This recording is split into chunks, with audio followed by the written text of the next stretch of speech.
Lakini wanaopata mimba wanaweza kuwa wamebakwa labda 2%. 98% walielewana.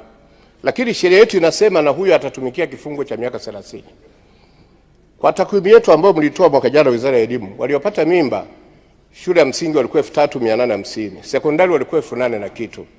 Na ninafahamu kabisa hiyo takwimu kwa sababu kuna maelewano mengi sana kule kijijini.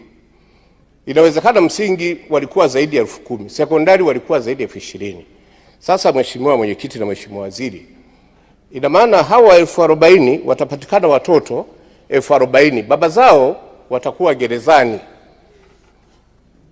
Mwakani tena watapata mimba wengine 80,000, lakini tutakuwa na wafungwa tena 80,000.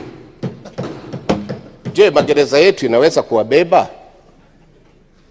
Na je, hawa watoto watakapokuwa wakute wazazi wao wako gerezani miaka 30, watamlaumu nani? Na kosa lao kubwa nini? Mheshimiwa Mwenyekiti, ni swali gumu, ni kazi yetu sisi wabunge